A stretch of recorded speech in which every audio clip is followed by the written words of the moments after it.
ఇంకొకటండి ప్రజెంట్ ఉన్న సిచ్యువేషన్లో పొలిటికల్ అరెస్టులు ఎక్కువ జరుగుతున్నాయని చెప్పి టాపిక్ ఒకటి నడుస్తుంది. దాని మీద మీ అభిప్రాయం ఏంటండి? ఇప్పుడు మన కవిత గారి అరెస్ట్ కానీ, దాని తర్వాత కేజ్రీవాల్ అరెస్ట్ కానీ బీజేపీ కావాలని ఎలక్షన్ టైంలో చేస్తుందని కొంతమంది అంటున్నారు. లేదు ఇవంతా చట్టం తను పనిచేసిపోతుందని చెప్పేసి బీజేపీ నాయకులు అంటున్నారు. ఎట్లా? 100% వాళ్ళు ఇది ఆమెను అరెస్ట్ చేయాలి అనుకుంటే అప్పుడే చేసేసేవాళ్ళు.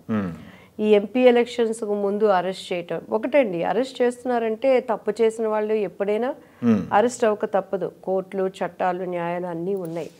ఒకవేళ అన్యాయంగా చేసినా కూడా ప్రూవ్ చేసుకొని బయటకు రావాలి. ఇప్పుడు వ్యవస్థ అలా అయిపోయింది.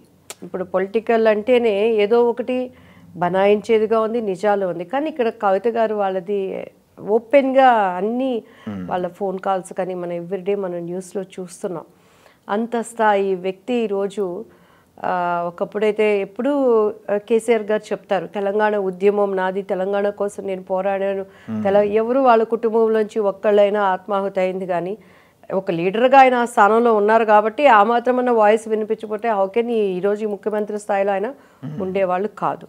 తర్వాత సినిమా ఇండస్ట్రీకి సంబంధించిన వాళ్ళతో ఈ డ్రగ్స్ విషయాలలో ఎవరెవరు మూలాలుగా ఉన్నారు, ఎవరెవరు ఎలా సపోర్ట్ చేశారనేది న్యూస్ల ద్వారా మనకి ప్రతి ఒక్కరికి తెలుసు. ఈరోజు కేటీఆర్ గారు కానీ, కవిత గారు కానీ ఈ స్థితికి వచ్చారు అని అంటే పార్టీ ఎటువంటి మూల స్తంభాలను వాళ్ళ చేత్తో వాళ్ళ కూల్చుకున్నారు.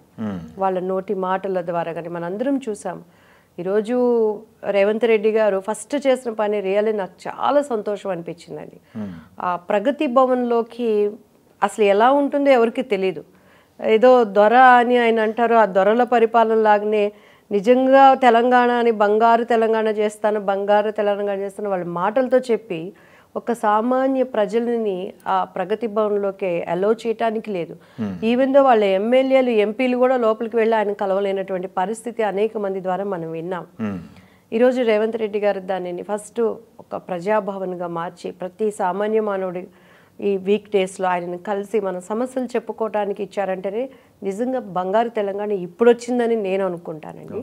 సో ఇక ఈ అరెస్టులు ఇవన్నీ మరి ప్రతి చోట కూడా పొలిటికల్ వాళ్ళ హైప్ కోసం కొంత ఉంటుంది. 100% ఇప్పుడు ఆమె చేసింది మనకి తెల్లగా ఉంది కాబట్టి ఇంకా ఆ పార్టీకి ఇక భవిష్యత్తు లేదని అనేక మంది ఇప్పుడు ఇటు వస్తున్నారు. ఎంతమంది రోజుకి జాయినింగ్స్ తెలంగాణలో మరి కాంగ్రెస్ పార్టీ అని చెప్పని. కాంగ్రెస్ పార్టీ ఒక్కటండి, నేను ఎప్పుడు ఒకటే చెప్తాను, కాంగ్రెస్ పార్టీ అంటే నా దృష్టిలో అది ఒక రాజకీయ పార్టీ కాదు. మన భారతదేశం యొక్క చరిత్ర కాంగ్రెస్ పార్టీ అంటేనే జవహర్లాల్ నెహ్రూ గారి దగ్గర నుంచి కానీ చరిత్ర కలిగింది అది.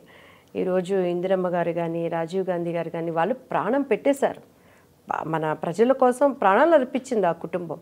అదే బ్లడ్లో ఈరోజు రాహుల్ గారు.